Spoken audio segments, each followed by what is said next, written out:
you doing? I'm about to become severely traumatised, so I have a lot of really stupid ideas, not just on YouTube, but in everyday life as well. In fact, the last 34 years have been a testament to that. But you guys seem to really enjoy my stupid ideas. So recently, I asked on social media if you could provide me with your very spicy, controversial, metal-related hot takes and opinions. And you guys certainly followed through on that. I have over 50, at least, over 50 entries. Now, I'm not going to be able to get through all of them today, otherwise that would be a mammoth video, but I will try and fire through them as quickly as possible. So if I don't read your one out, if I don't react to it, I'm really, really sorry, and hopefully you'll be able to make it for the next video.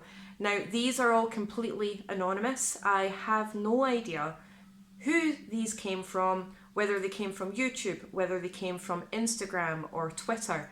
I haven't the foggiest. They are completely anonymous, and I've not read any of them either. I just took screenshots. I haven't read them. I haven't filtered out all of the spammy messages that you get from the bots on this stupid app that I've used. So my reactions are going to be 100% genuine, and I am terrified. So because I am a blind old lady, I need to wear my glasses for this, otherwise I can't read the screen. So I have my trusty laptop here with all of your entries, and like I said, I am going to try and fire through them as quickly as possible, so get comfy, because I have a feeling that this is going to be a wild ride if the last video is anything to go by. Slipknot are the most overrated metal band ever, and Corey Taylor gets way too much credit given that he is mid in all respects at best. Wow, we're starting off strong this time, aren't we? Okay, so I don't think Slipknot are the most overrated band in the metal world ever, but their latest material hasn't been the strongest. In my opinion, they haven't put out a solid album since The Grey Chapter. Don't get me wrong, I adore Slipknot, so any superfans that are angry with what I just said, I get it, I understand, but please hear me out. I adore Slipknot, and I grew up on Slipknot. I listened to Slipknot from like the age of 13 onwards. That's half my life basically. But their last couple of albums have not been the strongest. There's been a few tracks here and there that I've really, really enjoyed, but they haven't put out a solid album since The Grey Chapter. So I think that they have been overhyped recently, not overall, but I think they have been overhyped recently in terms of their new material, purely based on who they are and not the material that they've put out. But regardless of what you think of their music, especially their recent music, you can't deny that they put on an amazing live show. The energy and the atmosphere that comes from a Slipknot live show is absolutely phenomenal. Now, with regards to Corey Taylor, I think he's really good at what he does. I think he's a phenomenal showman, and he has a solid voice on him, both for his cleans and his gutturals and his harsh vocals. I think he is absolutely fantastic, and he's really, really talented. I prefer Slipknot's material up to and including The Grey Chapter and earlier Stone Sour material compared to later Stone Sour material and his solo stuff. I don't like his solo stuff. I can't get on board with it, but that's fine. You know, you like what you like, you dislike what you dislike, and that's absolutely fine. But to say that he gets way too much credit, I think credit is due here. He is very, very good at what he does, both in a studio and on a stage. Horrendous is overrated. Now this is an interesting one. So Horrendous, if you don't already know, are a progressive death metal band. I actually wrote a full review for This Day in Metal, which I'll put into the description box below, as they just released a new album yesterday. I understand that they're not for everybody. They are wild, they are different, they are a bit out there, but you can't deny that they are death metal. They are very, very proggy, and they are very, very experimental. And if that's not for you, that's okay. But from what I've seen, it has been quite popular. I personally liked it. Do I think it's overrated? I don't think it's overrated, but I can understand why people would say that, especially if they're not used to the proggy element of things. Iron Maiden is completely overrated at this point and needs to give up. Oh no, oh no. Right, don't shoot the messenger, okay? I just read this. This is not my hot take whatsoever. Don't get me wrong, I wasn't a huge fan of their last album. There was a couple of tracks off that album that I did like, but it's not an album that I frequently revisit like the other Iron Maiden albums. Don't get me wrong, I am an absolutely huge fan of Iron Maiden. I've got Killers up on my wall there. and I listen to them pretty much on a daily basis. I've seen them live 4 times now. They put on an incredible show as well. I don't think they're overrated because they are still very, very good at what they do. Yes, their last album for me personally was a bit of a miss, but you know, it's going to happen, especially for a band that's been around since the 70s, you know, cut them some slack here. But do I think they're overrated? Absolutely not. I still think that they're really, really solid. Sleep Token is overhyped. I don't think they're overhyped, but I don't get it. I don't understand it. I understand that a lot of people really, really like them for various different reasons. It's really hard to pigeonhole a band like Sleep Token because they're like a bit of death metal, a bit of prog metal, a bit of jazz, a bit of R&B, hip hop or something, classical even kind of chucked in the loop there. The guy has an incredible voice. I will give him that. Some of the vocals are absolutely stunning. He's got an amazing voice. Musically, I can't get on board with it though. I don't understand what it is, but my interest isn't there. I can't keep focused on it, and I just lose interest and I end up not listening to it, and I just cannot get into it. If anybody else was in the same boat but they're now into it, tell me what your secret is, because I have tried and I've tried and I've tried. Cannot get on the Sleep Token train, unfortunately. So yeah, are they overhyped? I don't think they're overhyped, but I don't understand them. Most releases that receive a high level of hype on a weekly basis will be largely forgotten to time. We are merely finding what would be lost gems of pre-internet metal generations as they come out instead of years later. I respectfully disagree. I mean, I get that everybody operates differently, and the vast volume of music that's getting put out at the moment, and over the last few years anyway, has been absolutely insane. So of course it's going to be difficult to keep up on things. But for me personally, I don't tend to forget about albums that I've listened to. Yes, I'll recognise that I haven't listened to something for a while, but I don't tend to forget about it. For example, all of the albums that I've recommended to you guys on this channel, all of the albums that I talk about on social media, the albums that I've put into top 40 and top 10 lists, I don't forget about them, and I do go back to them on a semi-regular basis. Maybe not daily, maybe not weekly, literally do not have enough hours in the day for that. But does that mean that I don't revisit them? Absolutely not. Does that mean that I forget about them? Absolutely not. Again, I understand that not everybody is like that, and everybody is different. The metal community is a concept that only exists for certain kinds of people, and woe betide you if you're not a straight male. Okay, I'm going to put my laptop down because I think this is going to be a long one. In case anybody hasn't noticed, I'm not a straight male, so I don't understand the reference here. If you've had a bad experience in the metal community, I'm sorry that you've had to go through that. But to make a blanket statement like that, I would have to disagree. Again, I understand that not everybody has the same experiences. Me, myself, personally, I have had a very positive experience in the metal community. It's very rare for me to encounter any issues, regardless of whether that's online or in real life. And the area of the metal community that I'm certainly active in and I'm very involved in has been very loving, very accepting, very inclusive, very friendly, very supportive. Even when we're having our bad moments, they're there to pick you up. The encouragement and the support has been absolutely unreal. So I would have to respectfully disagree. However, I understand and validate the fact that not everybody has the same experience. But like any kind of community and any kind of subculture, you make what you can from it. You know, carve your own little niche, find like-minded people to talk to about music, to talk about the metal community and the metal subculture. It's not all bad, but I am really sorry if anybody has had a really bad experience. But to say that as a blanket statement, again, not everybody has good experiences, but not everybody has bad experiences either. Iron Maiden haven't made a good album in nearly 20 years. Oh, this makes me sad. This makes me really, really sad. I have to completely disagree. I don't know how to respond to that. Do you know something? It's not very often I'm rendered speechless, but this is very nearly one of those moments. Oh no. Nostalgia is damaging metal. Oh.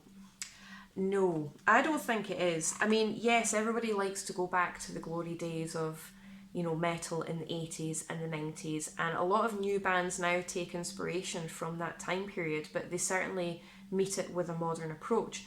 So, in that regard, I think nostalgia is definitely utilised and it's definitely relied upon, but is it ruining metal? Absolutely not. I completely disagree with that. There are so many awesome new bands that are coming out now, like I said, that utilise the 80s and the 90s sound, regardless of what kind of style it is, and they've turned it into something that's really cool in modern times. So, no, I think nostalgia is certainly a base for recent metal, but it's definitely not ruining it in the slightest. There's far too many awesome albums coming out that completely contradicts that statement. Metal frontmen constantly trying to look hard and telling people to open this pit up are so dull. Get a personality. Okay, it's a gimmick, it's a bit of fun, that statement has always been said at gigs since gigs were a thing in the metal community, I get annoyed when it's the same gimmick over and over and over again. Yeah, find something different, find something a little bit more original, change it up a little bit, absolutely. But I don't think it's dull if it's only maybe done once or twice, especially if it's for a particularly crowd-pleasing popular song. It's a gimmick, it's a bit of fun, it's a bit of the stage show. Change it up a bit, absolutely.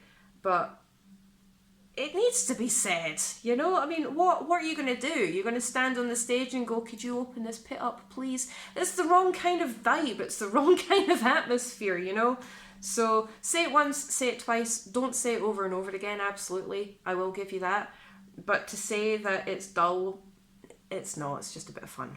Charlie Benante is an underrated drummer. Yes, completely agree. I saw him recently when I was at Hellfest when he was playing drums for Pantera, and that guy is an absolute machine. He is so seriously underrated. He's phenomenal. He's just absolutely amazing live. Like I said, the guy he's not human. He's not human. The way he plays the drums is absolutely ridiculous. I'm a fan of Babymetal. Good for you. That's fine. They're a bit of fun. I actually really, really like their music. I really enjoy Babymetal's music. The vocals kind of scare me a little bit.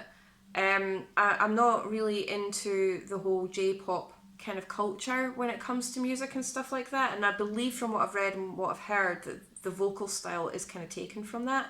But musically, I think they're brilliant and they're just a bit of fun. So good for you. I'm glad that you're a fan. Seeing Pantera live when the band was falling apart was worse than seeing the new lineup. Phil laid down on the stage for several songs and there was no interaction between Dime, Vinny and Phil and Rex. Coal Chamber stole the show that night. Well, to be honest with you, I'm not surprised that Coal Chamber would steal the show because they are amazing live. I saw them at the Download Festival in 2013, I think it was. And I fangirled, I'm going to admit that right now, I completely fangirled when Coal Chamber came out on stage. They were amazing. I'm not surprised that there was no interaction between the band members because when I saw the new lineup for Pantera live recently at the Hellfest Festival, I did notice that there was no interaction or very little interaction, especially between Rex and Phil. Rex looked like he didn't want to be there half the time, if I'm honest. I didn't know if that was part of his stage show gimmick kind of thing, but he genuinely didn't look like he wanted to be there, and Phil was Phil. Phil's going to do what Phil's going to do, right?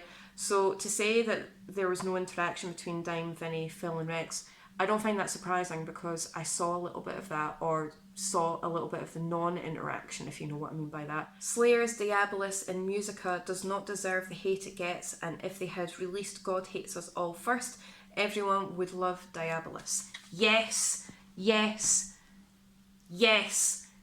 100% agree with this, absolutely. So I have ranked Slayer's albums on this channel. It'll be in a playlist. I've got an album ranking playlist if you guys want to check it out. And I actually said that Diabolus gets a lot more hate than it deserves. It was kind of classed as Slayer's nu metal kind of record.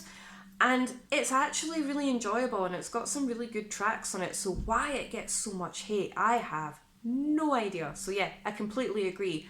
I agree so much that I had to put my laptop down because absolutely 100%. Big names in metal are successful because of their outfits and makeup. It's visuals over sounds. I have had recent similar conversations, not 100% like this, but I have had recent conversations surrounding the whole makeup visual gimmick compared to the actual music. I think Ghost and Sleep Token are definite good examples of this. Honestly, I don't think outfits and makeup are enough to keep a band popular or make a band popular. They have to have some sort of depth, they have to have some sort of talent, they have to make good music regardless of what kind of genre the music is. So to rely heavily on outfits and makeup, it's only going to get you so far. And if they're putting out rubbish music, then they're just going to fall by the wayside. So new big names in metal, I'm assuming you are referencing the kinds of bands like Ghost and Sleep Token. Personally speaking, even though I don't like Sleep Token's music, I can understand why other people do, and I don't think they rely on the masks or the makeup or the stage outfits or anything like that, because people wouldn't pay to go and see their show just to look at their makeup and their outfits. You know, they're going for the music, and the outfits and the makeup just adds to that atmosphere. Ghost are exactly the same. I know that Ghost are kind of like the Marmite of the metal or rock world, where some people like them, some people hate them. There's not really any in between. But again, they don't rely heavily or solely on the makeup, the masks, or the outfits. It has to be the music because that's what's going to draw people in. Guaranteed, a lot of people would have heard Ghost before they've actually seen them, and they would have decided from hearing the music whether they liked them or not. So no, I would completely disagree. Yes, it adds to it. It adds to the atmosphere and the stage presence, absolutely. But the draw has to be from the music first. The Bleeding is not Cannibal Corpse's best album. I mean, yeah, okay, if that's your opinion, that's fine. I mean, I would agree. My favourite Cannibal Corpse album is Tomb. So that's not really so much of a hot take as just like a personal opinion, and that's okay. Spiritbox are overhyped. I can't get into them myself. Would I say they're overhyped? Maybe. I don't particularly find them very interesting in any way. They have all the hallmarks of everything about metal that I really, really enjoy, but for some reason there's something missing from them and it just doesn't captivate my interest. So to say they're overhyped, maybe, maybe not. I don't know. I've heard that they're really, really good live though, so I wouldn't mind seeing them live. I think they're one of those bands that translate better live than they do in the studio or on a record. There's a band in particular that, again, I've had this conversation very, very recently that I saw at Hellfest, Born of Osiris. They come across so much better live than they do in the studio. And when I first heard them, I was like, yeah, okay, you know, they're okay. But then when I saw them live at Hellfest, they completely blew me away. And seeing them live has revitalised them for me. So I really, really enjoy listening to their records now because I've taken that energy that they lost in the records from their live show and I can now implement that. And I have a feeling that Spiritbox, for me anyway, are going to be exactly the same. I have heard that they are really, really good live. Okay, this is going to be the last couple, otherwise it's just going to be an absolutely mentally long video. Nickelback actually write bangers. Nickelback get a lot of unnecessary hate.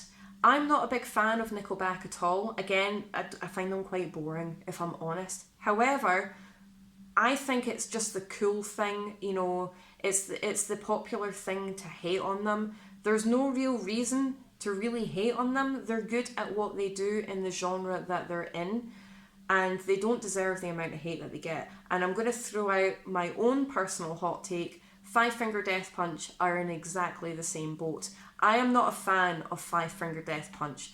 I can't get on board with them. However, I won't blast them because they are good at what they do. I don't understand it, I don't like it, and that's absolutely fine. You know, you like what you like and you dislike what you dislike. But the amount of hate that band gets for their music, I just don't get it. I don't think it's deserved. Band is not metal. Can you even name 3 songs? That's not heavy. It's okay to bully these people for gatekeeping. No, I completely disagree with that. Gatekeeping is gatekeeping regardless. And it would be very, very hypocritical if we would turn around and gatekeep the people who are gatekeeping for gatekeeping. It's like an inception of gatekeeping. So it would just make you as bad as the gatekeepers. You can engage in conversation, you can engage in respectful debate, absolutely. Don't be insulting, don't be personal about it. Everybody has their own opinions when it comes to music. That's what's so great about art. It's completely subjective in any kind of form. But to turn around and then gatekeep the gatekeepers because they're gatekeeping, don't do that, don't be that person. Sabbath made better music with Dio. The Black Album is the most important album in metal. In Flames are still trash. Good luck.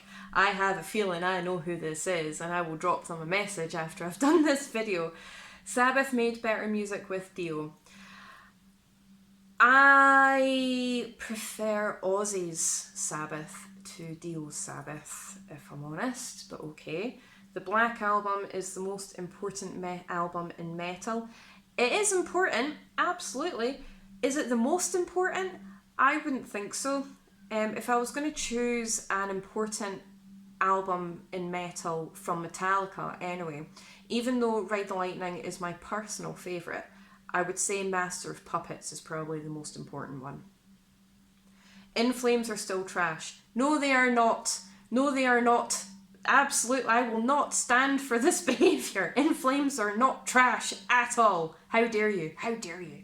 So I'm going to leave it there now, otherwise it's going to be like a mentally long video, but wow, you guys really came through when it comes to your spicy hot takes and controversial metal opinions. I have had my eyes opened, that's for sure, and I think I need to go sit in a corner in a dark room and rock back and forth with a cold compress on my head to recover for a little bit, I think, because absolutely, wow, okay. Let me know what you think of these controversial opinions and my take or my reaction to them. And if you have your own controversial opinions that you're quite happy to share publicly and not anonymously, feel free to put them in the comments section below and we can have a wee chat about that.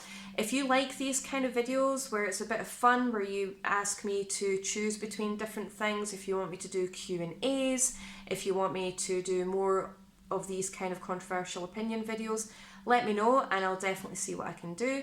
Once again, if you could like, share and subscribe, I really do appreciate all of your support. Like I said, I think I'm going to go make myself a stiff drink now. Thanks very much and I will see you in my next video.